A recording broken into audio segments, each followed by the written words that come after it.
Obrigada. Boa noite. Eu sentada, todo mundo me enxerga? Que a gente tinha combinado de eu ficar sentada, que acho que fica mais acolhedor, pensando até no tema também, para a gente ficar todo mundo na mesma altura, mais ou menos. Boa noite, é um prazer enorme estar aqui com vocês, na outra casinha do Liessing. Bom, no início do ano eu tive com os educadores e foi ótimo, assim, foi realmente muito rico, muitas trocas, né? E aí, quando a gente pensou nesse momento, eu pensei um roteiro, mais ou menos, para seguir, para ter uma organização, até porque é um tema que eu adoro, então eu poderia ficar horas, mas a gente está numa segunda-feira à noite, em novembro, então a gente precisa ter um tempo. Mas esse roteiro é para que seja uma conversa, tá? Então, o caminho que essa conversa vai levar vai depender muito das trocas que a gente tiver. Então, eu vou fazer perguntas e elas, nem todas, algumas até podem ser, mas nem todas vão ser retóricas. Então, eu vou contar com a participação de vocês, porque a gente está falando sobre comunicação. E aí, só eu falar sozinha também perde um pouco a graça. Então, muito prazer, boa noite, sintam-se super bem-vindos aqui. Como é que a gente faz para eu ir passando? Só falar com você? Então tá bem. Então, vamos passar. Por favor. Então, por que começar a falar sobre comunicação, né? Por que esse tema? E aí, vocês estão conseguindo ler?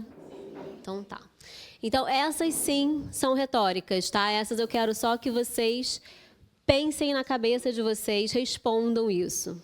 Então, a primeira é: pensem numa pessoa do convívio de vocês que fala muito alto.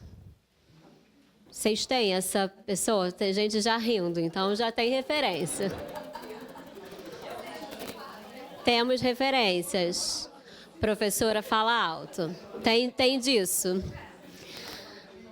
Agora, vamos pensar no contrário. Vamos pensar naquela pessoa que fala muito baixinho, mas tão baixinho que a gente quase não consegue escutar, que parece que está meio tímida, meio desconfortável, não está ali muito presente. Pensaram nessa pessoa? Pode ser que não esteja exatamente, né, pertinho assim, mas vocês já com certeza cruzaram com uma pessoa assim. E agora, quem que vocês conhecem que fala de uma maneira muito doce?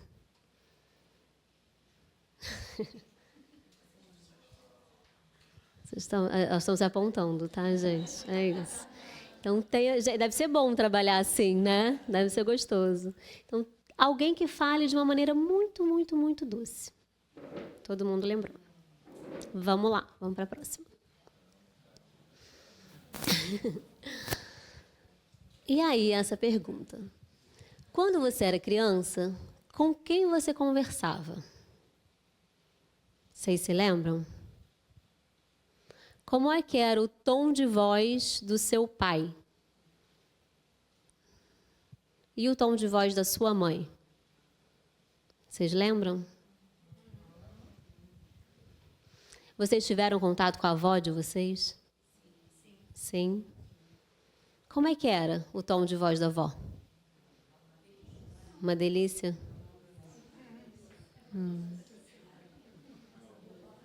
Meu avô, mais ou menos, tá todo mundo aí.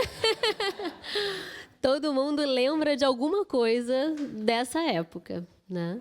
Então, vamos lá. Mais um. Pode passar, por favor. E aí? Vocês se lembram de sentir medo de contar alguma coisa para eles? Sim? Eu, por exemplo, lembro muito, assim, de sentir muito medo de contar algumas coisas. Não? Alguém não? Nunca sentiu? Que bom. Você já se colocou em alguma situação de perigo na sua infância ou adolescência? Acho que na adolescência é meio que todo mundo, né? É meio próprio da idade a gente se colocar nessa situação várias vezes. Pois é. Não tinha lei seca. Exatamente. As histórias eram mais emocionantes. Não tinha Uber. Exatamente. Mas então, tendo isso em vista, será que não daria para a nossa relação com os nossos primeiros cuidadores ter sido um pouco diferente, para que eu não tivesse medo de contar para os meus pais aquilo que aconteceu? Porque, por exemplo, muitas vezes, quando uma criança se machuca ou uma criança está frustrada com alguma coisa, o que a gente fala normalmente? Levanta, já vai passar. Vamos logo. Ah, isso é drama. Passa mertiolate. Mas o mertiolate agora não arde mais. Não arde. Pois é, na nossa época tinha isso. Mas existia, né, tudo isso. Mas muitas vezes, as nossas primeiras reações são de fazer aquela reclamação, aquele incômodo, aquele choro passar. Por que será? Por que será que para a gente é tão angustiante poder topar o fato de que uma criança chora, de que um adolescente sofre por motivos que eu não entendo? Reclama. Porque muitas vezes, quer dizer, na verdade tem várias questões, mas muitas vezes a grande dificuldade que a gente tem em relação aos nossos filhos, aos nossos alunos, é conseguir entender que aquela pessoinha, ela vai sentir completamente diferente de mim. Ela vai ter uma outra experiência radicalmente diferente de vida do que eu tive. E isso é muito duro. Assim, é realmente muito duro. E aí, tem um slide que eu não coloquei aqui, e aí que agora, pensando, eu devia ter colocado, mas então a gente vai conversar. Porque quando a gente fala de comunicação, e quando a gente fala de comunicação não violenta, tem um passo que é anterior. Por quê? A criança... Não, claro. A criança, quando ela nasce num mundo que já existia antes dela, né? Que nasce num mundo já de linguagem. Então, tem uma cultura que já está ali. Então, ela nasce mergulhada num caldo de palavras e coisas e culturas que antecediam ela e os pais e tudo antes. Só que essa criança, ela ganhou um nome, ganhou um sobrenome específico, ou dois, ou mais, no meu caso são vários. Mas cada uma das crianças tem uma história muito singular, né? Então, vocês, por exemplo, sabem a história do nome de vocês, sabem por que quem foi que escolheu, se foi o pai, se foi a mãe, se foi a avó, o avô, foi só gostei, sonhei um dia, enfim. Tem várias possibilidades diferentes para se escolher o nome de uma criança, né? Por exemplo. Mas essa criança, ela nasce já com um traço de fui planejada, não fui planejada, fui desejada, não fui desejada. Como que foi isso? Meu pai e minha mãe tiveram os pais deles presentes? Eles estavam aqui, não estavam aqui? Isso que eu estou falando, né, que é tudo passado por uma comunicação que nem sempre é falada, nem sempre é oral mesmo, às vezes é só por gesto, por olhar, por coisas muito assim, subliminares mesmo, né? Assim, muitas vezes isso marca a gente e quando não é dito, pode ficar também algum tipo de dúvida, de sombra, enfim, aquilo que a gente não sabe, tudo aquilo que a criança não sabe, ela vai inventar uma história em cima, né? Vocês já experimentaram isso? Então, assim, a criança não sabe alguma coisa, e aí está até escrito ali que está maravilhoso. A infância é o tempo de maior criatividade na vida de um ser humano, do Piaget. E é, assim, absolutamente real. Assim, não tem nenhum momento da vida que se aprenda tantas coisas, quanto do nascimento até os 3, 4 anos de idade. Não tem, assim. Porque a criança vai aprender tudo, né? Desde virar de bruços a falar e aí mais tarde poder escrever, enfim. Só que todas essas coisas que falam sobre ela sem necessariamente serem ditas fazem parte de quem ela é. Então, para a gente conseguir se comunicar de uma maneira mais efetiva, é importante a gente pensar, né, nesse slide que eu falei que está faltando aqui, na inteligência emocional. O que é a inteligência emocional? É justamente assim, são 4, seriam 5, mas eu prefiro falar de 4 pilares básicos, que o primeiro deles é o autoconhecimento. Então, o autoconhecimento são muitas coisas, mas a primeira é quem sou eu, de onde eu vim, né? Qual é o meu nome, qual é o meu sobrenome, do que eu gosto, o que eu não gosto. E esse momento de infância é um momento que eles começam a experimentar muita coisa referido aos pais, principalmente, e aí vem para a escola para poder ampliar isso, e a maior riqueza que a gente pode dar para os nossos filhos é ampliar esse repertório, porque bagagem de pai e mãe é sempre limitado, né? A gente tem algumas coisas que a gente pode ensinar para os nossos filhos. A gente não pode ensinar tudo, né? E a gente tem várias limitações. Então, conviver com pares e conviver com adultos que pensam, sentem, são de maneiras diferentes que os nossos pais é a coisa mais preciosa assim, que a gente pode oferecer para os nossos filhos. E aí, eu preciso saber um pouco e ir construindo essa minha identidade. Como que eu me escrevo e me posiciono no mundo. Então, os meus pais vão falar. A Juliana era muito quietinha. A Juliana não dava trabalho. E aí vão colocar um monte de adjetivos que mais tarde a gente vai falar sobre eles, sobre esse lugar. Só que o que mais que a gente fala sobre os nossos filhos sem a gente se dar conta, que às vezes não é nítido, mas às vezes a gente fala, tipo, ai, que saco, isso de novo. Às vezes tem uma palavrinha que a gente sempre repete, porque cada um de nós aqui tem um limite muito específico. Então, tem uma dificuldade, provavelmente, muito específica. A minha, por exemplo, quando eram menores, hoje em dia ainda bem que eles cresceram, mas quando eram menores, a minha maior dificuldade era a hora de colocar para dormir. Isso, para mim, me tirava do eixo. Por quê? Eu aprendi, e aí isso é o autoconhecimento, eu aprendi que eu preciso dormir cedo, mas antes de dormir cedo, eu preciso ter um tempo sem responder a mãe, várias vezes por dia. Tem até um respiro fundo. Precisava disso. Tem gente que não precisa.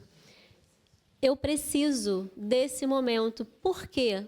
Porque, assim como as crianças, quando estão com fome, com sono, qualquer coisa, viram um pouco gremlins, né? Então, fica...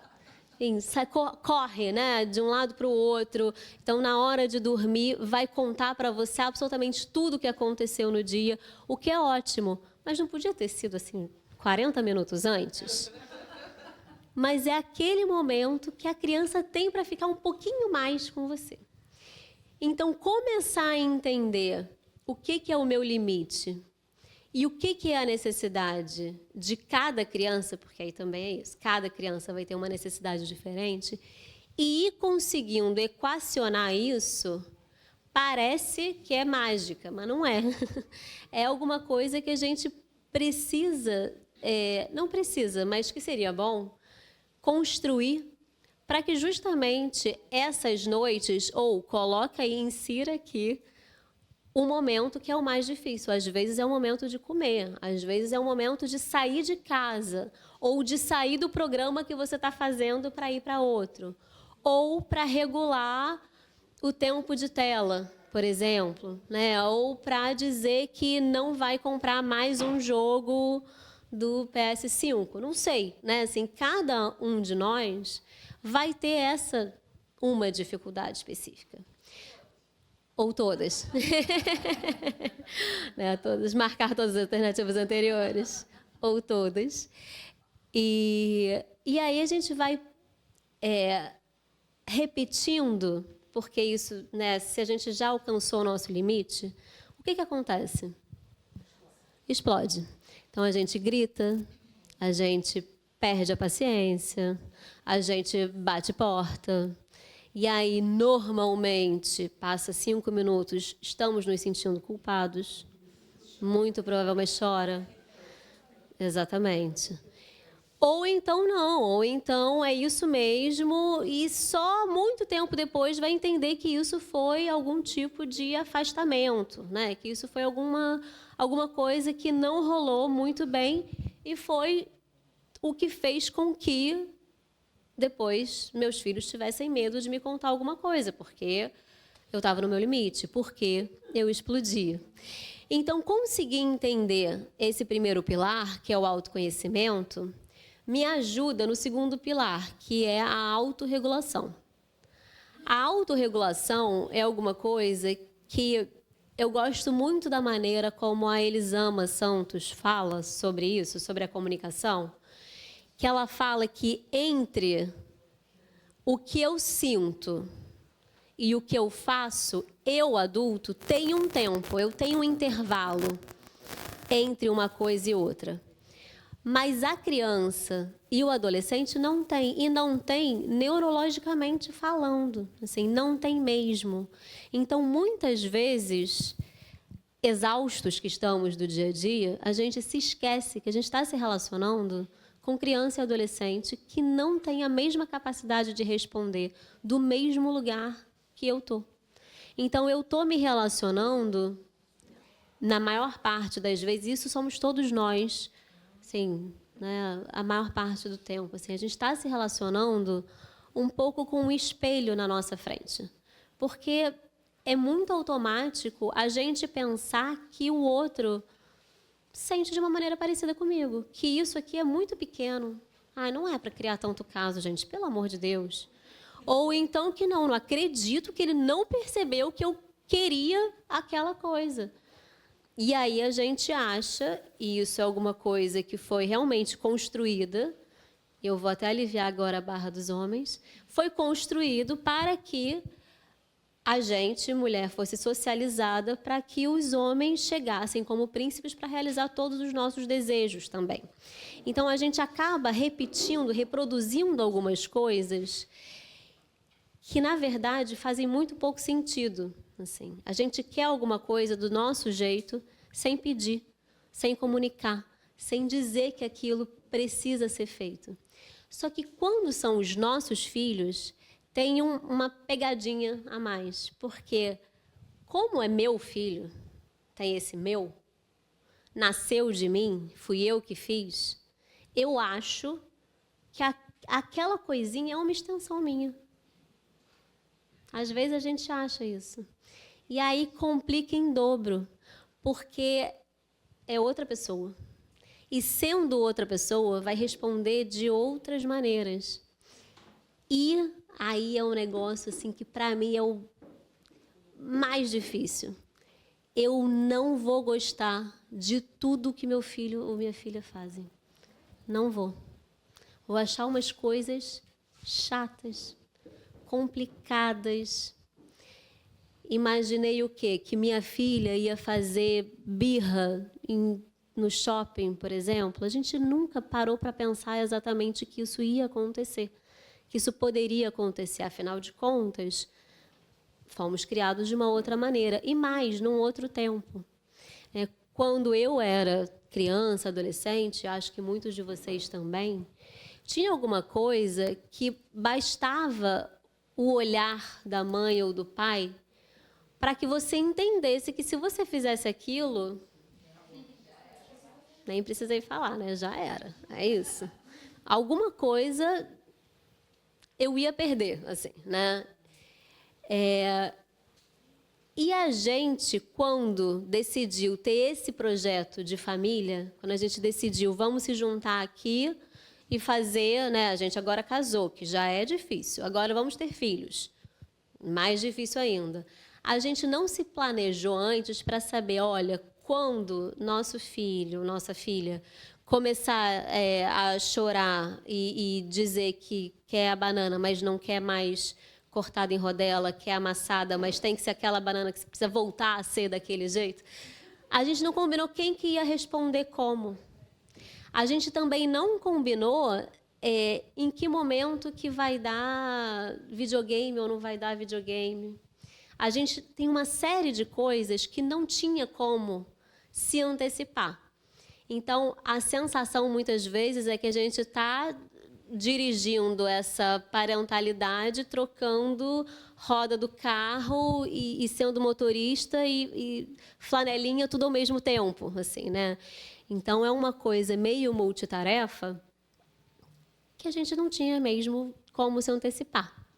Mas agora, né, esse é o momento, acho que inédito, inclusive, que a gente está conseguindo parar e refletir um pouco sobre de que maneira que a gente está querendo que as nossas relações futuras aconteçam, né? De que maneira que a gente quer que os nossos filhos se relacionem com a gente. Então, eu, por exemplo, e eu imagino que vários de vocês também, eu não vou querer que, se as minhas filhas passarem por um momento super complicado, elas vão contar com as amigas, né, ou com os amigos, porque o perigo pode ser ainda maior. Prefiro que venha falar comigo, e aí vamos então resolver? Só que para esse vamos então resolver juntos, eu preciso construir desde o início, né? Assim, eu preciso construir uma relação que seja de canal aberto, uma comunicação aberta, desde muito cedo, assim. Então, dessa autorregulação, que é um pouco entender quais são os meus limites, o que faz com que eu me estresse, com que eu me irrite, com que eu perca a paciência, ou que me faz chorar, que me faz ficar mais emotiva, eu consegui ser essa adulta que entre o que eu sinto e o que eu faço, eu consiga respirar. E aí ter algum tipo de mediação disso e não explodir no automático. Então, esse respiro é justamente alguma coisa que, podendo fazer, em algum momento a gente transmite também para os nossos filhos. A gente não precisa sair agindo no automático. Mas, tendo esses dois, a gente também consegue para esse terceiro pilar, que é a empatia. Que a gente fala, assim, está ouvindo falar o tempo todo, né, sobre empatia, e que muitas vezes se entende que empatia é a minha habilidade de me colocar no lugar do outro, mas eu acho complicado pensar dessa maneira, porque é impossível se colocar no lugar do outro. É absolutamente impossível. Então, assim, o ponto de vista, o meu ponto de vista, ele é só meu. Porque ainda que uma pessoa esteja do meu lado, não é o meu ponto de vista. Isso a gente aprendeu em física, né? Então, tem alguma coisa que é absoluta e radicalmente diferente entre mim e o outro. Então, sendo assim, a única maneira de eu efetivamente conhecer a outra pessoa, ainda que seja meu filho, minha filha, minha mãe, meu pai, a única maneira que eu tenho é escutando essa pessoa. De que outra maneira eu vou conhecer essa pessoa se não for justamente pela comunicação? Porque muitas vezes, e aí isso é difícil mesmo, educador, e aí educadores de uma maneira geral, tá? Tô falando, a gente sente que a gente precisa responder, né, dar conta, assim, de muita coisa que está acontecendo com aquela criança. E às vezes a gente não para simplesmente ouvir o que é que está acontecendo. Então, quando eu falei que se a criança está chorando, se está fazendo birro, a primeira coisa que a gente quer é que aquilo pare. Mas se aquilo para, eu estou, de alguma maneira, calando também aquele sentimento. Então, eu não quero entrar em contato com isso, Por quê? Porque é difícil. E aí, para cada um de nós, vai ser difícil num ponto específico. E eu deixo de enxergar aquela pessoa que é a pessoa mais importante da minha vida, que é meu filho, que é minha filha, que é, enfim, né, meu parceiro, minha parceira, minha mãe. Então, tem alguma coisa que só se a gente consegue entender que o outro é radicalmente diferente de mim, que aí sim eu consigo me comunicar. Porque se eu não entendi isso, a gente não vai dar esse passo, que é aí o quarto pilar, que é o relacionamento.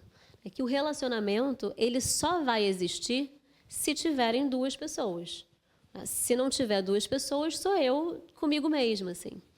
E o mais bacana disso é que no relacionamento, né, quando existe essa possibilidade, é o mais bacana, mas é também um pouco assustador, existe esse espaço entre as duas pessoas que qualquer coisa pode acontecer. A gente está aberto para o novo. E justamente por isso, ainda mais quando é criança, assim, a gente está aberto para se surpreender, para conhecer essa outra pessoa. E que tem também essa possibilidade da gente não gostar integralmente de tudo aquilo que a criança faz, ou que o adolescente faz. Vamos botar o adolescente, que é mais fácil a gente se conectar com essas dificuldades também. Porque eu, adolescente, fui difícil. Imagino que vocês não. Acho que vocês devem ter sido tranquilos. Foi tranquila a adolescência de todo mundo? Pois é, cada... Oi? Alguém falou? Não? Falou que era bem tranquilo. Vamos para o próximo slide? E aí, né, na comunicação eu acabei respondendo um pouco, né? Mas o que é importante para eu me comunicar com o outro? Obrigada. Aí é uma pergunta, não é retórica, gente, agora é real. O que é importante para eu poder me comunicar com o outro? Uhum. E o que eu espero da minha relação com o outro? Confiança, o que mais? Respeito. Escuta também. Troca. O que mais? Empatia. Existe algum lugar que eu quero que a minha vontade seja feita? Existe também, né? Vamos ser honestos aqui. Eu quero. Existe algum lugar que a gente, né, vamos botar que eu acho que eu sei melhor do que o meu filho? Na maioria das vezes, eu acho. Vocês já se surpreenderam e perceberam que não sabia melhor do que achava? Já, né? Já. Mas como que a gente fala para ele? Olha, mas você tem que fazer desse jeito. Como é que a gente fala normalmente? Tenta convencer.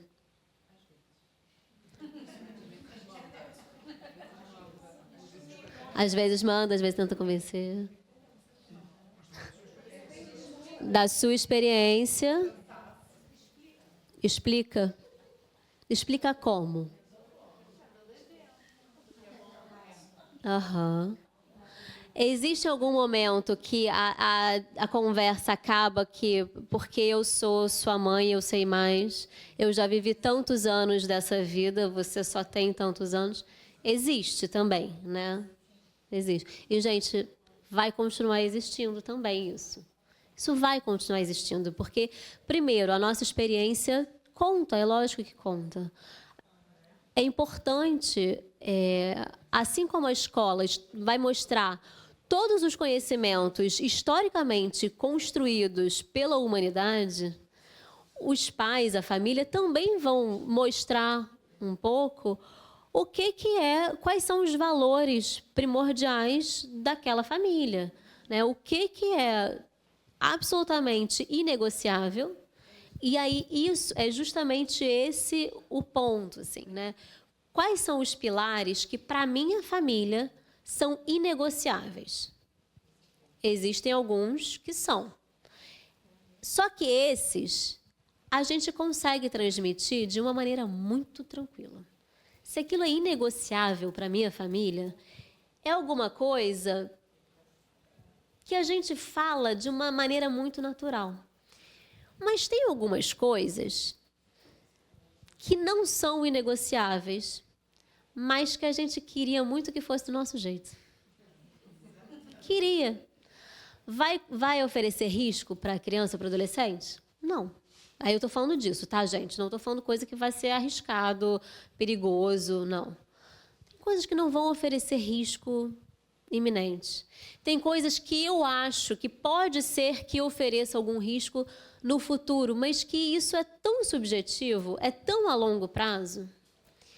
Tem algumas coisas que eu só repito no automático porque sempre foi assim. Porque na minha família era assim, porque na minha casa era assim, e eu repito. Esse é o não pelo não. E muitas vezes, justamente esse não pelo não, é o que é o mais contestado. Assim, é o que é o mais... Fica o tempo todo, a criança, o adolescente, fica o tempo todo tentando barganhar em cima daquilo. Porque eu não tenho esses limites muito claros estabelecidos para mim. Porque, assim, limite é alguma coisa que é quase como se fosse a parte externa mesmo do nosso corpo. A pele, o osso, a parede. Isso é limite. Daqui não se passa. Daqui não se cruza. Só que, e aí na maior parte das vezes, as mulheres, mas muitos homens também, a gente vai esgarçando esse limite. Então, às vezes eu digo que não, mas eu posso um pouquinho mais. De repente, se tentar até pode, assim. Ou eu estou tão cansada e isso não é um limite que está muito bem estabelecido para mim que eu decidi que essa guerra eu vou perder. Deixa, eu estou comprando a minha paz. Muitas vezes a gente compra. Do eletrônico, por exemplo. O pirulito. Exatamente. Só paz. Só paz. Exatamente.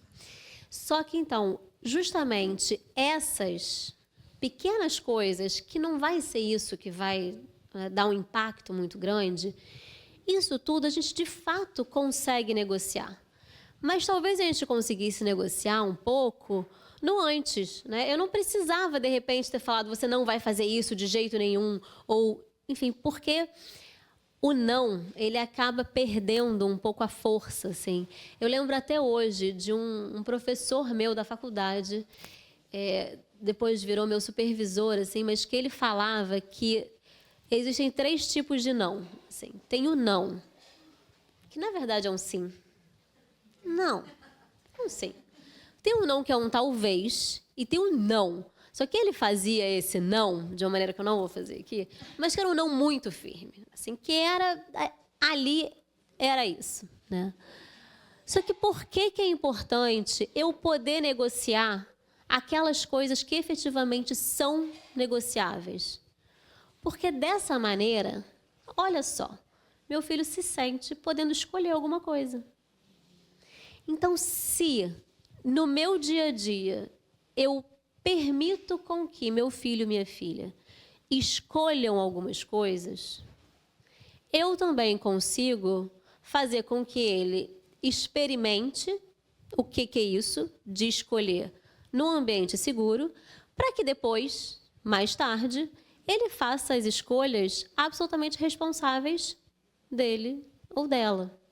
Então, quando sou eu que decido tudo do meu jeito, porque eu quero que seja assim, eu estou dando muito pouca possibilidade para que o meu filho ou minha filha possam desenvolver autonomia, inclusive de poder decidir, de poder entender quem ele é, para além de mim, para além do pai, para além das pessoas que convivem cotidianamente com eles. E eu faço com que o momento de entrada para o mundo adulto, mas antes da adolescência, seja muito mais difícil. Seja vivido com muito mais insegurança, inclusive. Então, as maneiras como eles vão querer provar que eles são já né, gente grande, gente no mundo que tem desejos, que tem vontades, podem ser de maneiras muito mais violentas do que a gente gostaria que fosse. Simplesmente porque eles não tiveram esse momento de poder se experimentar. Então, quando eu faço essa pergunta de como a gente está se comunicando, é um pouco por aí. Assim, eu estou me comunicando de maneira que eu seja obedecida, ou eu estou me comunicando de maneira com que eu seja entendida, respeitada, que são coisas diferentes, né? Uma pessoa obedecer e uma pessoa respeitar, ser uma pessoa obediente e uma pessoa respeitosa, são diferentes, né? Eu acho bem diferentes. Vamos lá para o próximo slide, por favor. E aí, para a gente se aprofundar um pouco no que seria, então, essa comunicação não violenta. Então, a comunicação não violenta se divide nesses elementos, que são os elementos básicos, e aí a primeira talvez seja uma das mais difíceis, né? Observar sem julgar. Aqui a gente estava falando um pouco mais cedo, né? Que às vezes só a cara que a gente faz já é um julgamento. E né? Assim, vou perguntar para vocês, assim, vocês já passaram por alguma situação em que vocês se sentiram constrangidos só por ser quem vocês são? Sim, sim, sim. Sim, mais ou menos. Sim. Já se sentiram, de alguma maneira, alguém olhou meio torto, meio esquisito, assim, para você? Achou que pela sua aparência talvez você não fosse tão capaz, tão competente, não quiseram te escutar, por exemplo? Vocês já se sentiram julgados pelos pais de vocês?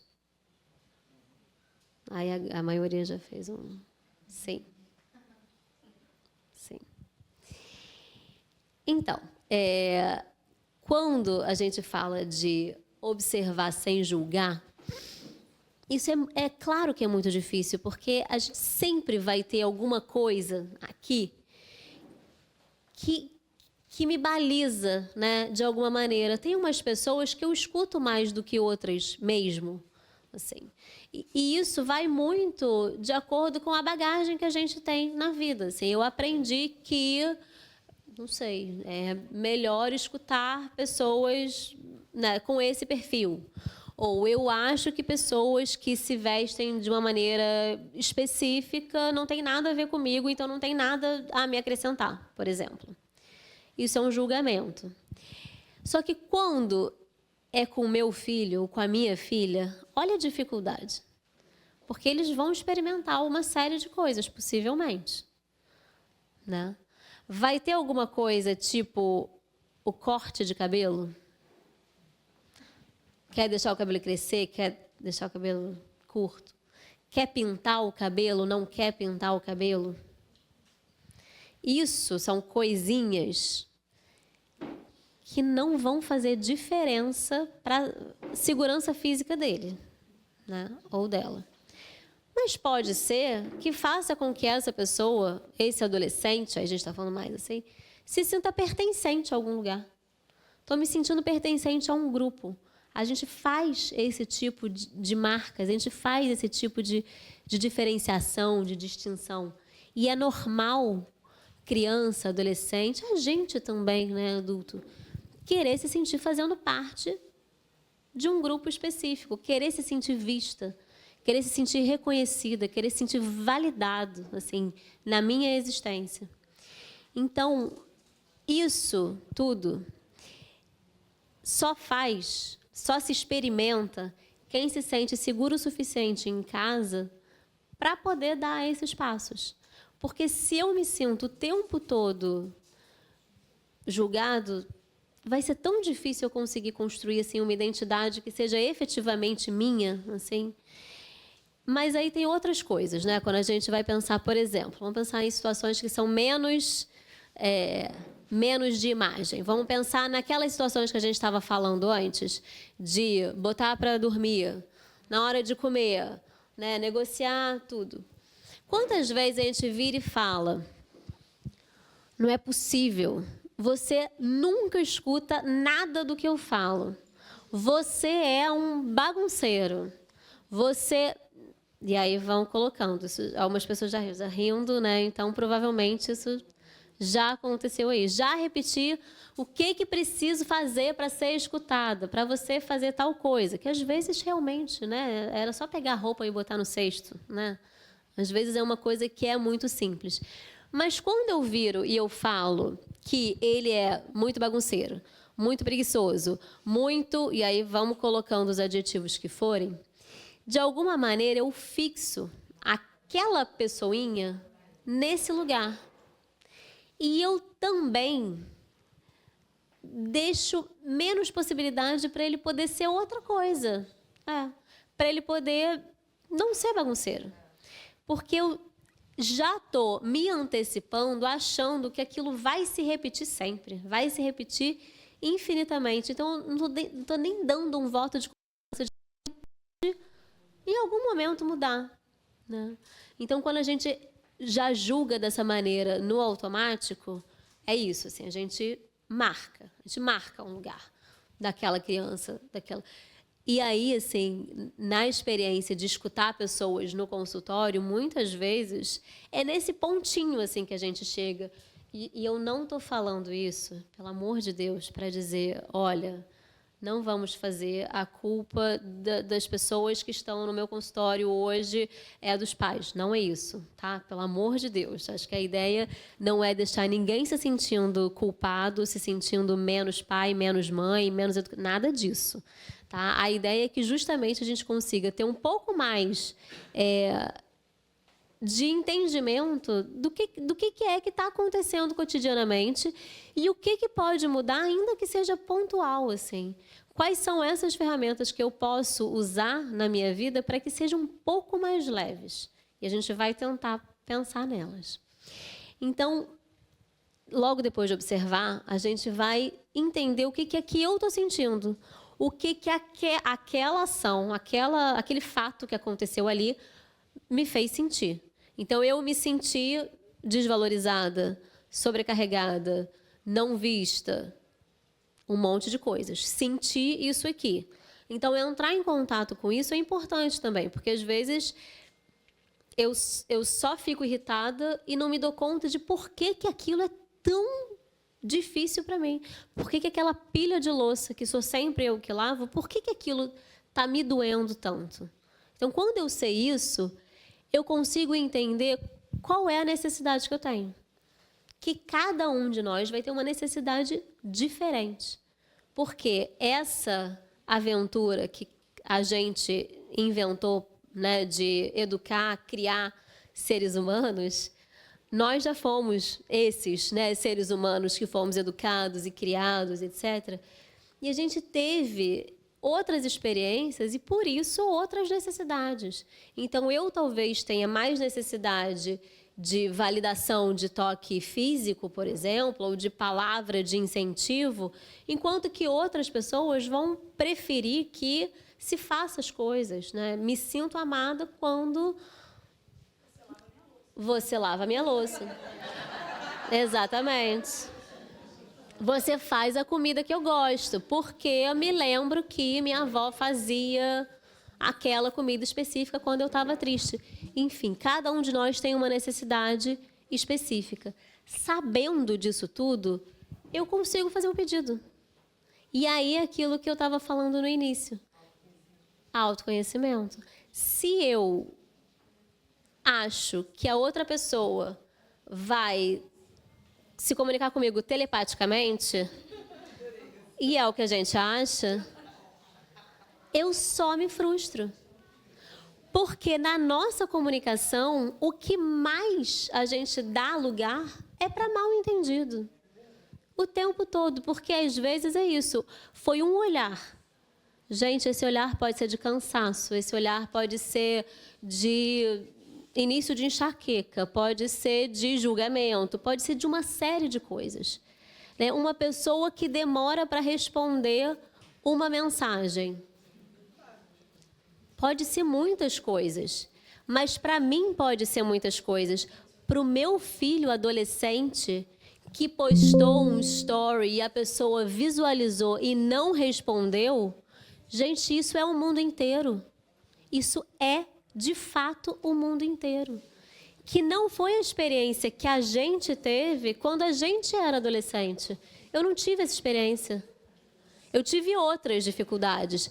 Mas essa experiência de estar na vida online e de você escolher o que você vai mostrar e ainda assim a pessoa que você queria atingir não respondeu, isso cavou um buraco e o adolescente caiu ali dentro desse buraco. Assim. Então, a única maneira que eu tenho de conseguir entender que aquilo ali é um problema mesmo, eu me aproximando do mundo daquela pessoa. Eu conseguindo entender que, para mim, isso não faz o menor sentido. Não tenho interesse nenhum nesse jogo, por exemplo.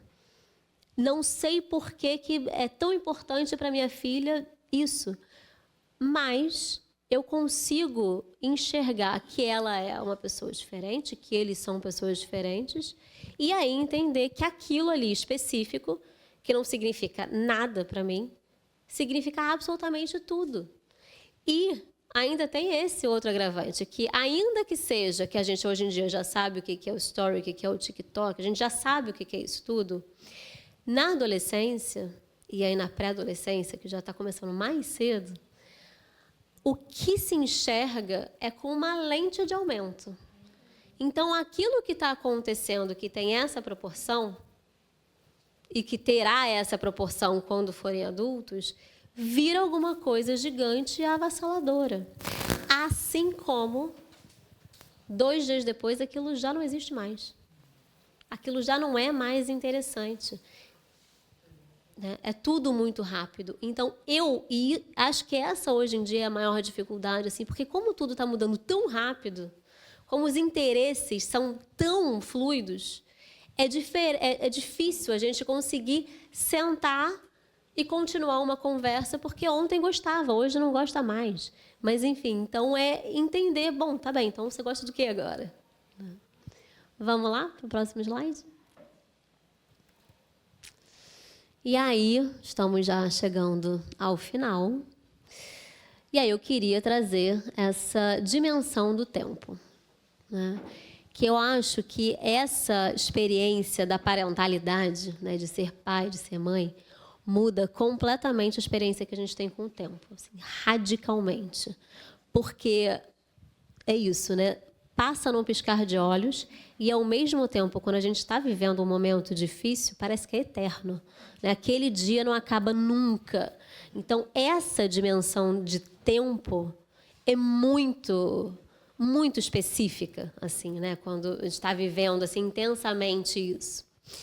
E aí, esse parece que foi ontem, então, será, né, que esse tempo é sempre cronológico? E aí a gente vai, não, realmente, não. Não é sempre cronológico, porque é isso, assim. Às vezes alguma coisa muda no instante, assim. E às vezes tem alguma coisa que continua me machucando mesmo depois de já ter passado muitos e muitos e muitos anos. Assim, continua sendo presente, continua sendo atual. E por que é importante, assim, ter um pouco, né, essa noção? Porque muitas vezes é com isso, com essa ferida, que eu estou também me relacionando com o outro. Assim, é através desse machucado que ainda está meio aberto, meio que eu acho, na minha cabeça, que a pessoa está pisando em cima daquilo e não está necessariamente. Né? Então, a gente ou se defende ou reage de uma maneira excessiva. Assim, né? Então, entrar em contato com isso é importante para saber também se na hora que eu estou me comunicando, da onde que eu estou falando. Assim, de que lugar é esse que eu estou falando com o outro. E aí vamos para o nosso último slide. Que aí eu acho que é um pouco isso que a gente pode trazer, né, acho que de presente, né, para as nossas relações, que é isso, que é escuta, o corpo e a presença. Que nem sempre o outro quer resposta. E, embora nos antecipemos tanto para tentar resolver o problema do outro, nossos filhos, nossos companheiros são pessoas absolutamente diferentes. E o tempo, às vezes, é só uma pausa naquilo que anda no automático. Então, quando eu falo, né, assim, que o tempo nem sempre é cronológico, que às vezes é no instante, assim, tudo isso, e que a experiência de tempo dos nossos filhos é também uma experiência de tempo totalmente diferente da nossa, assim, e aí eu vou trazer os elementos da nossa vida passada. Vocês lembram? Eu lembro. Eu quero perguntar para vocês. Vocês lembram que tinha uma programação na televisão que era modulada de acordo com a presença das crianças ou não? Então, a hora do almoço era o TV Colosso, por exemplo, que chamava para almoçar. Então, tinha um pouco isso. Os filmes, a gente assistia em etapas, porque tinha um intervalo.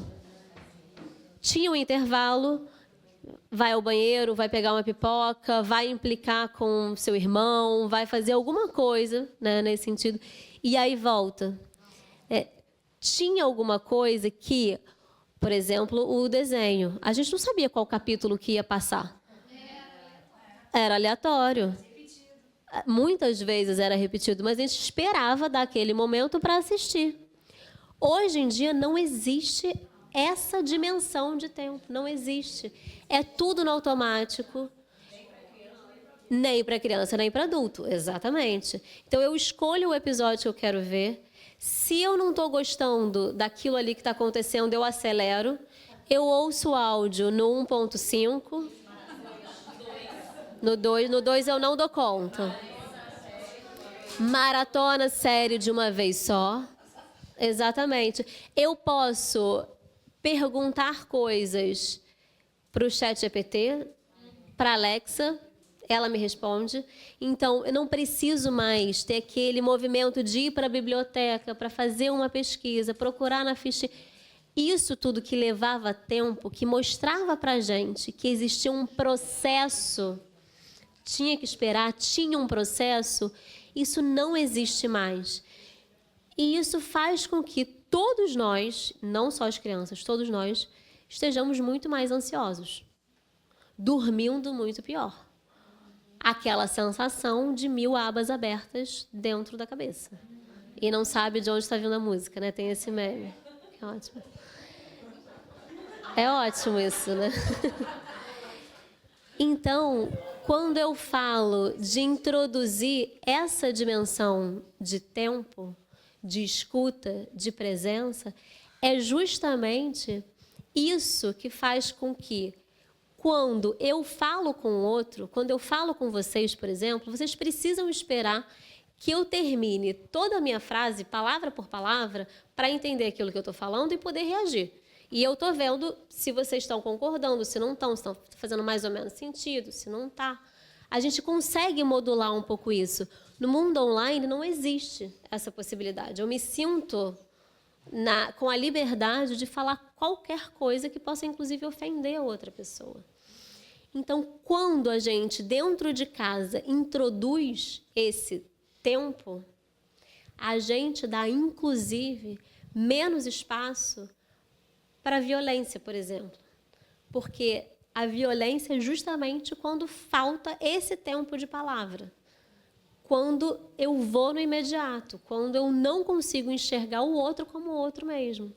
Então, introduzir esse tempo é só ganho, assim, é só possibilidade de ampliar mesmo, né? A nossa conexão, a nossa relação com os nossos.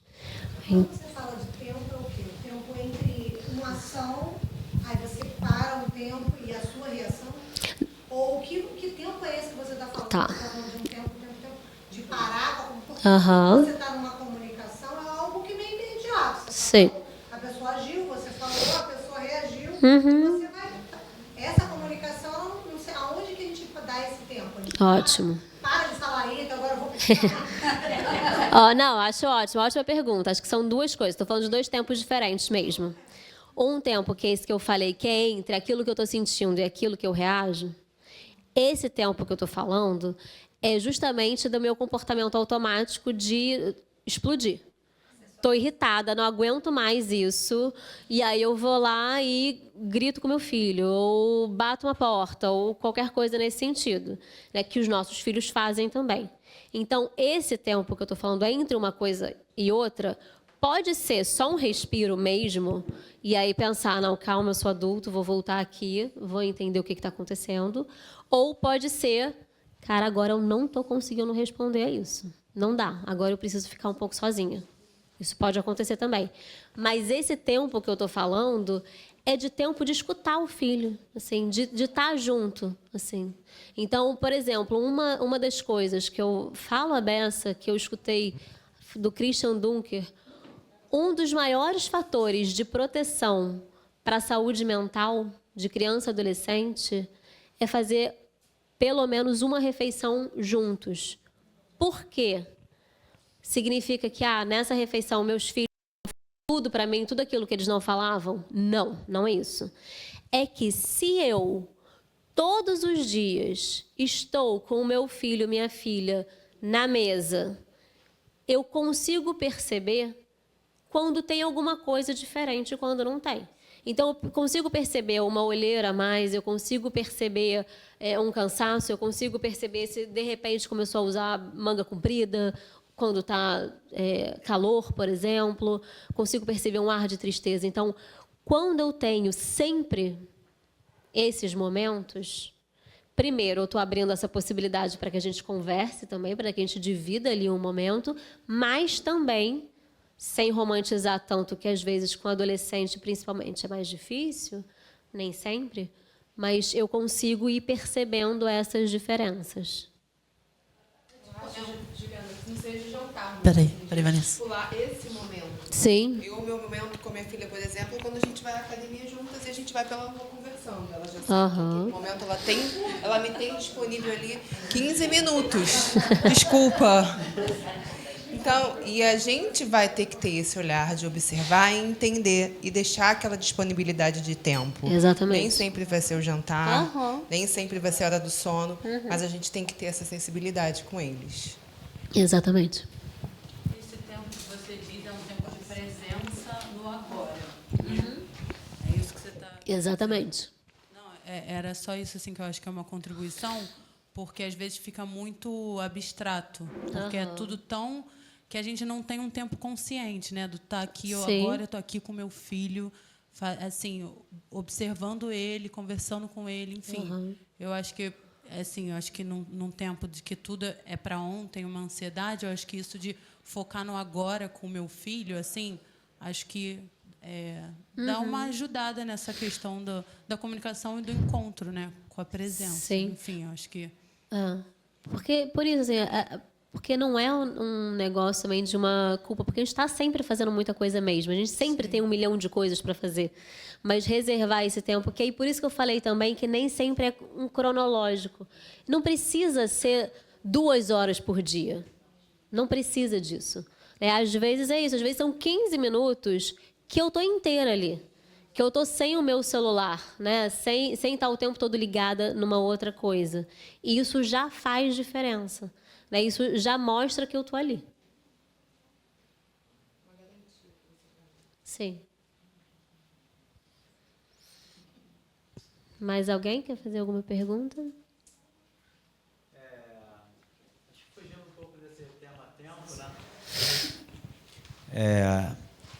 E quando eu vi esse tema comunicação não violenta, eu vim aqui mais por causa disso, e a gente falou muito mais da gente, né? Que é o que a gente pode controlar, do que dos nossos filhos, que a gente vai tentar fazer o melhor.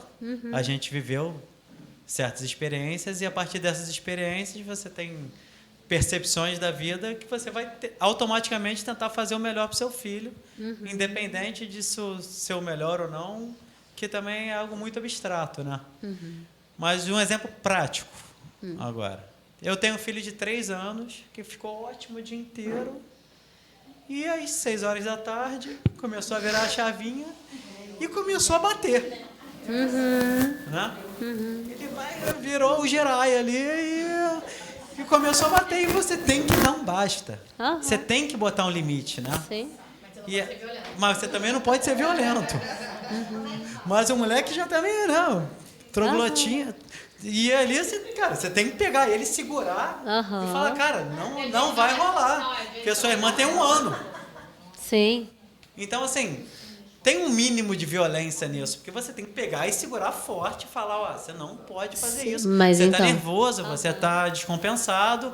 Vamos sentar aqui do meu lado, você não vai sair batendo na criança, tal. Que hoje em dia você é até preso, você faz isso na rua, né? Mas você tem que segurar forte e falar, ó, cara, não tá rolando. Mas então, é muito diferente a gente falar de comunicação não violenta e falar de permissividade.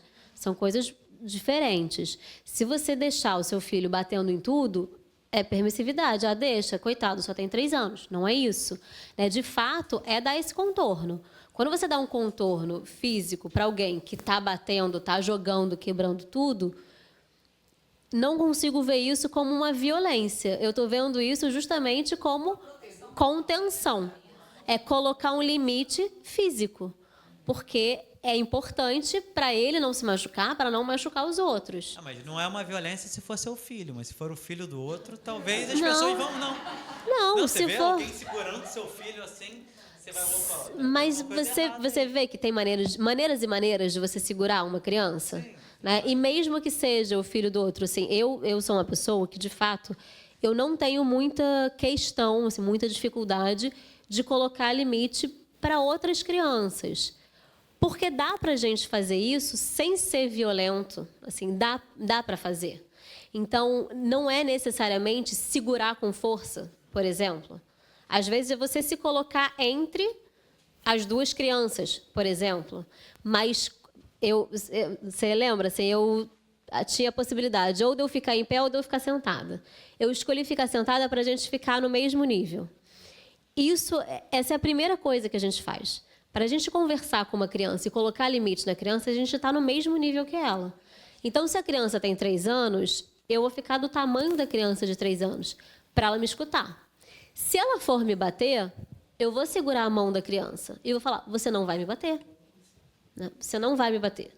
Agora, tá difícil, você não está conseguindo entender. Mas isso aqui que está rolando, não dá para continuar. Aí você segura ela cospe na sua cara. Aí você vai respirar fundo. Vai respirar fundo. Vai poder cuspir de volta? Não pode. Diz que não pode cuspir de volta. Não pode. Qual o limite de... Não, e aí você fala, cara, isso não dá. Mas esse é o seu filho ou o filho da outra pessoa? Não, é o meu. Então tudo bem. Se for o filho de outro, se exploda lá. Deixa a vida cuidar. Né? Então, se é o seu filho com 3 anos, aí você vai, provavelmente, você vai respirar e você vai falar, cara, você não pode cuspir em mim. E aí você vai sair de perto. Você vai sair de perto, porque se aquilo te machuca, é difícil, você sai de perto, respira um pouco e volta. Mas às 6 horas da tarde deve ser o... Claro. Ele tem que aprender que, isso aqui não pode. Claro. Se eu fizer isso aqui de novo, vai dar ruim. Então, você vai falar, você não vai cuspir. E aí, o que ele estava fazendo imediatamente antes daquilo? Batendo. Antes. Qual era a atividade que estava acontecendo? Porque eu entendo que castigo, por exemplo, não tem nenhum tipo de efeito. Eu acho que não tem efeito. Eu acho que só serve para botar medo e etc. Mas entender que aquilo que eu faço tem uma consequência é fundamental. E muitas vezes a gente se perde um pouco nisso. Mas então entender, por exemplo, ele estava disputando brinquedo com a irmã, ele estava querendo alguma coisa muito específica. Acho que perceber o que é que imediatamente antes ele estava fazendo e aquilo ali ele não vai poder fazer mais. E aí você vai falar, olha, isso aqui, sei lá, é o brinquedo. Isso aqui você não vai poder brincar mais durante um tempo. e aí você tira da vista da criança, por exemplo. Então, não é exatamente o castigo, porque é a consequência exatamente daquilo que ele estava fazendo. Sabe o que seria castigo? Se ele faz isso, e aí você vira e fala, agora você não vai poder comer doce na festa da sua irmã. Isso é castigo. Agora você vai para o seu quarto e vai ficar pensando. Isso é castigo. Então, quando é o que é imediatamente antes, é entender que o que ele faz, toda ação tem uma reação.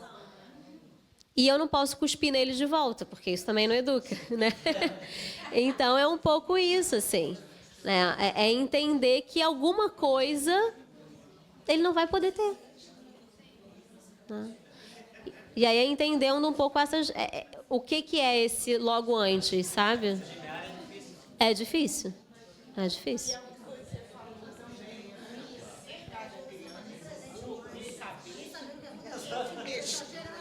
Saber o que mexe com ele a ponto de repente, ele se desregular. Então, é a pergunta que ela fez, né? Você levou o chinelo azul e não vermelho? Mas, não, tudo bem.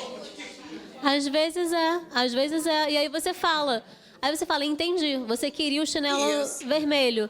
Não tem. Não, quando entra assim, às vezes as crianças entram numa birra um pouco sem motivo, por exemplo. Porque não tem uma roupa extra na mochila, e aí acaba o mundo e começa um choro daquele sem fim. E aí muito se fala que tem que, assim, que aquele sentimento, que aquela tristeza precisam ser validados. Tudo bem ela estar triste, de outro, mas assim, em algum momento aquele choro, aquela birra tem que parar. Sim. Tem que pegar, tem que falar, tudo bem, tá triste. Vai, daí e aí continua um choro, uma birra, porque... E aí você precisa tentar colocar um limite mais validando o sentimento dela. Eu entendo que você está triste. E aí eu entendo que você está triste por causa disso, mas isso não vai ter. Já chorou o suficiente? Já deu? Acho que às vezes é um pouco trazer para esse. Chorando, assim, às vezes, bom, eu não posso fazer nada. Se você quer continuar chorando, você vai continuar chorando. Você pode ficar do lado e falar, já deu. Vamos tentar fazer uma outra coisa? Porque você está só ficando cansada. Às vezes tem uma coisa que é isso também, assim, esvaziar um pouco isso. Entendi que é por causa disso. Validei. Tá chorando. Que pena. Posso te dar um abraço? Não quer abraço? Tudo bem, beleza. Chorou? Já deu. Vamos fazer outra coisa? E depois de 40 minutos, continua. Mas aí você sai de perto, você vai fazer outra coisa. Ou às vezes é pegar a criança no colo, chorando mesmo, e deixa, tá chorando, tô fazendo o que eu posso.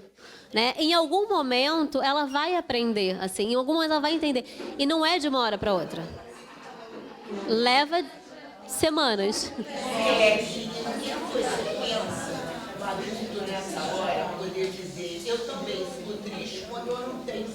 Acho ótimo. Acho ótimo. Inclusive eu falo assim, porque muitas vezes é isso mesmo. Foi ótimo você falar isso, porque a criança tem a sensação de que adulto pode fazer tudo. E adulto não pode fazer tudo. Quando a gente traz a nossa dificuldade, a nossa vulnerabilidade, mesmo para a criança, isso faz com que a criança enxergue a gente como ser humano também. Não como um ser caprichoso, que manda e desmanda. Assim. Muitas vezes eles se sensibilizam por estiverem numa situação de vulnerabilidade. Exatamente. Exatamente. Ela me bota e faz carinho, mamãe vai passar. Quando a gente fala nossos sentimentos para eles, é muito incrível. Olham assim, você está triste. Mãe, você chora? Por que você está chorando? Contar nossas histórias também. Sim. Exatamente. Eu queria saber. Eu tenho muita dificuldade quando eu tenho um problema sério com meu filho, que eu não posso levar em nenhum lugar que ele tenha alguma coisa para comprar. Ele quer absolutamente tudo, da feira ao mercado, a qualquer lugar. Chega uma hora que, assim, para mim, dentro de casa ainda é mais fácil, porque a gente deixa a criança se quieta, de preferência com o tempo, né? Enfim, pensa aí. Mas quando é fora de casa, e essa questão, assim, eu já não sei mais o que fazer, porque às vezes a gente precisa da farmácia, alguma coisa, e eu sei que, assim, a gente vai passar para aquela coisa que a gente sempre critica, né? Porque, assim, criticava, né? Porque eu falava, não é possível. Ah. Então, eu acho que nisso vale, por exemplo, você falar também.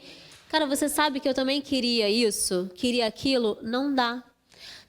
Tem quantos anos, seu filho? Ele tem 4 anos, mas 4. assim, não é uma vez, é assim. É sempre. Eu entro no mercado, são 10 vezes que ele vai, ainda falo pra ele, olha, você tem direito de escolher uma coisa. E ele já sabe que ele tem direito, mas não adianta, assim. Parece que mesmo quando combinado, ele...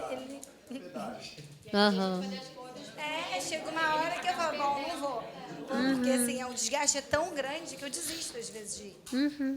Então, às vezes é dizer, isso aqui custa tanto.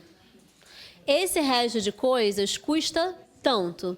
Se eu comprar isso, eu vou ter que deixar de comprar tal outra coisa. Acho que colocar como um limite real, isso é um limite real. Dá para ter tudo que você quer no mundo? Não dá.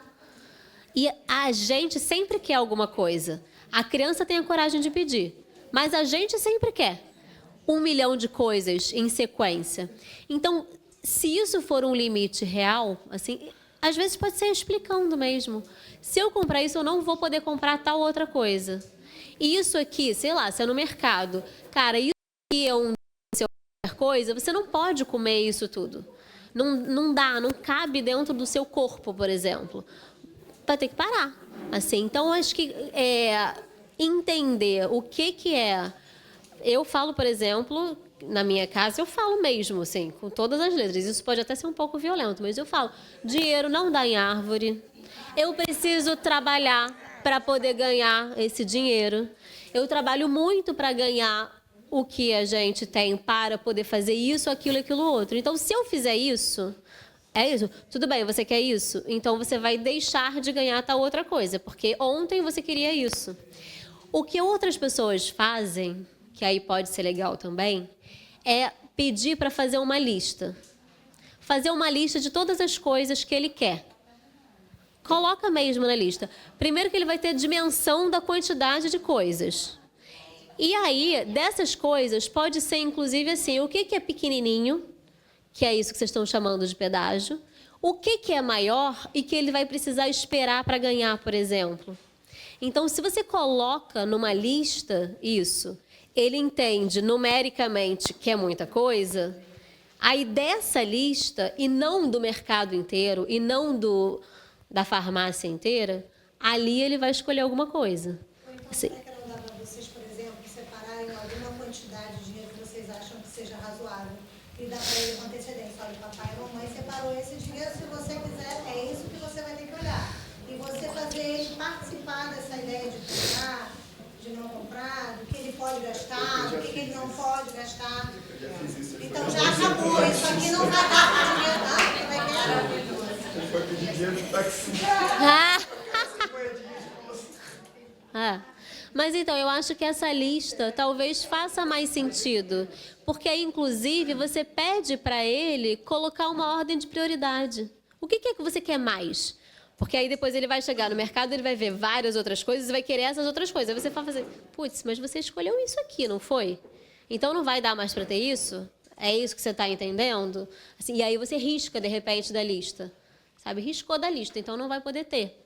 Eu acho que isso pode ser alguma coisa pedagógica, assim, sabe? Eu acho que no caso ele tem 4 anos, né? Eu acho que pode ser mais legal assim com imagens, né? Pode ser. Eles não entendem, eu acho que com a imagem fica mais... Pode ser. Inclusive pegar, né, um encarte da farmácia, né? O encarte da farmácia, o encarte do mercado, sabe? Fazer alguma coisa nesse sentido para ver. Eu faço a lista. Não, é porque com meu filho eu faço lista, ele já sabe, eu faço combinado antes, eu falo, olha só, a gente está indo para o mercado, eu não vou comprar doce, não adianta. Aí ele já passa assim com o olhinho, mamãe, só vê, tá? Não vou comprar, não. Aí eu, tá bom, pode ver. Ele pega, só tô vendo. Eu, tá bom, mas não vai. Aí ele não pede. Aí ele fala, aí isso é, sei lá, no mercado. Aí quando eu tô na loja de brinquedo, ele, mamãe, tira a foto que eu quero pro Natal. Tira foto. Aí eu tiro foto da loja inteira. Eu falo, você sabe que você não vai ganhar tudo. Eu tiro foto de tudo, mas depois a gente escolhe, porque não vai ganhar tudo que você pede. Aí eu vou guardando as fotinhos. Então, assim, nesse negócio também da... Aí, de noite, né? Ele quer ler 10 livros. Eu falo, não, vai ler 2. Aí teve um dia desses que ele fez uma birra muito grande, porque a gente tinha combinado acho que 1, porque já estava muito tarde. Eu falei, olha, pelo horário não vai dar para ele nem 2, vai ser 1 só. Aí ele, não, quero 2. E começou uma birra. Eu falei, sabe alguma coisa, você não vai ter nenhum. Então eu vou apagar a luz agora e a gente vai dormir, porque eu falei 1. Você tá fazendo birra por causa de 2. Ele, não, eu quero 1. Aí eu já estava tirando ele do lugar para levar para dormir. Ele viu que eu estava falando sério. Eu falei, você não vai ler nenhum. Tipo assim, eu já falei para você que não. Você está insistindo, então tá. Então agora a gente vai dormir. Vem para cá, puxei ele, fui apagar a luz. Ele, não, mãe, pelo amor de Deus, 1. Aí fui ali, desliguei a luz, tudo fluiu, porque eu falei, se é isso que você vai ficar sem. Então, também teve uma época que ele comia massinha. Aí eu falei, olha só, não pode comer. Aí passava, ele ia lá e comia de novo. Eu falei, então vamos fazer assim? Você não sabe brincar com massinha ainda. Então a gente vai tirar e vai botar no armário. Aí passou um tempo, mamãe, eu não vou comer mais massinha, não. Pode devolver a massinha. Eu falei, tem certeza? Posso confiar? Pode. Aí ele não comia. Mas se comesse de novo, eu falava, então, não cumpriu com o combinado. Tá sem massinha, tá no armário. Aí daqui a pouco ele voltava. E aí, nisso vai. Mas eu tiro exatamente aquela coisa ali do momento, né? Eu nem discuto, falo, eu dei o recado, agora acabou. Entendeu? Enfim, estou compartilhando. Isso é colocar limite, isso é comunicação do que eu quero, é o que vai ser feito. Então, o que é isso? Não, então, a massinha, ele não pode comer mesmo, né? Isso é um limite. Sim, não pode, senão ele pode passar mal. Sim, mas no caso de ler um livro, vai apagar a luz porque agora está tarde, é hora de dormir. Não é porque... Então, não é porque eu quero. Isso é o limite também, né? As coisas têm um tempo para acontecer. Então, assim, existem limites que são inegociáveis. Para mim, a hora de dormir também é inegociável. Não dá para ficar fazendo firula, fazendo um monte de coisas, porque eu não aguento. Não aguento mesmo. Então, eu coloco esse limite. E isso não é caprichoso, é porque a criança precisa dormir, precisa acordar e precisa ir para a escola, né? Assim, tem uma série de coisas que precisa fazer. Então, é inegociável, exatamente. Não dá para ter tudo aquilo que ele quer comprar, porque não existe nada que seja infinito. Inclusive, e aí, assim, tem alguma coisa... Bom, então você não está valorizando as coisas que você tem, né? Assim, existe alguma coisa que você já tem. Vou comprar mais por quê? Assim, né? Então, tem alguma coisa que é importante de fazer contorno. Assim. Eu entendo a dúvida dela em relação a isso, né? Mas eu acho que também tem a forma de colocar esse limite. Porque aí vem a comunicação, que vai ser mais agressiva ou violenta ou negociável. Sim. O horário de dormir aqui em casa é 10 horas. É inegociável. A gente está chegando. Hoje não vai dar. Amanhã a gente pode ler 3 livros se você dormir um pouco mais cedo. Então, estou flexibilizando. Exatamente. E agora, realmente, eu vou ter que apagar a luz. Agora não acabou, já era. Não, são maneiras diferentes. Sim. Porque se eu deixar, agora eu quero mais um. Agora eu quero mais um. É. A noite inteira eu ler um livro, eu falo, não. Entendeu? Agora é o horário, acabou. Entendeu? Pelo ficar muito tarde. Hoje não dá pra levar, era 1. Aí ele, tá bom. Aí eu pego, leio, agora é 2, eu faço uma coisa. Mordida, porque ele mordeu. Ele ficou tão irritado que ele me deu uma mordida. Só que acabou, você mordeu, você foi violento. Não tá certo, não vai ter nada. Isso. Não, mãe, desculpa, vamos ler só um, por favor. Aí, eu li. Eu não escolhi, eu não impedi de ler a leitura por causa da mordida. Mas eu segui a risca. Vai ser só um. Eu não sei o que ele Sim. Outra coisa que eu também já passei por experiência com meu filho hoje mesmo de manhã, ele acordou um pouco mais cedo. Normalmente eu visto ele dormindo, ele vai dormindo para a escola. Hoje ele acordou e ficou acordado. Aí falou assim, mamãe, eu não quero ir para a escola. Ai, meu Deus, na hora que sai para a escola, não tem que ir. Aí eu falei, mas não tem como a gente não ir para a escola. Eu vou para a escola, seu irmão vai para a escola, seu pai vai para a escola. E você vai ficar sozinho em casa? Ele, deixa eu pensar. Vamos para a vovó Anitta, essa aí não. A vovó Anitta está em casa, dormindo, ela não vai poder ficar com você. Aí ele, deixa eu pensar. Aí eu falei, vamos botar a roupa? Ele falou, eu não quero. Aí já ia começar o escândalo. Então vamos para a escola de roupa de dormir, chegando lá você troca. Ele, deixa eu pensar, eu acho que eu vou levar o Igor e depois eu vou voltar. Eu falei, não, também não dá. você tem que ir para a escola, seu irmão vai para a escola. Então, aí no final das contas ele foi, sem ter muita vida, com um uniforme, uma roupa de dormir.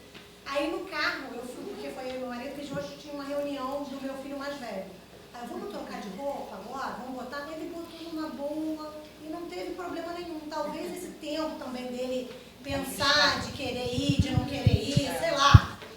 Que eu dei esse tempo, se eu tentasse forçar, não, agora é hora de ir para a escola, vamos botar o short, vamos botar a meia, que é assim que você vai. Sim. Então eu não fiz essa força, de repente eu dei esse tempo para ele analisar, pensar.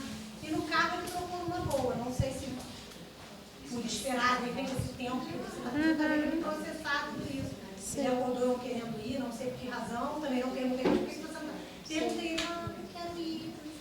Eu não sei, às vezes a criança também não sabe se expressar, por que você não quer ir? Gente, como tudo tem tempo, né? O nosso acabou. Acabou e vamos encerrar pacificamente, né? Agradecer a Juliana por tanto.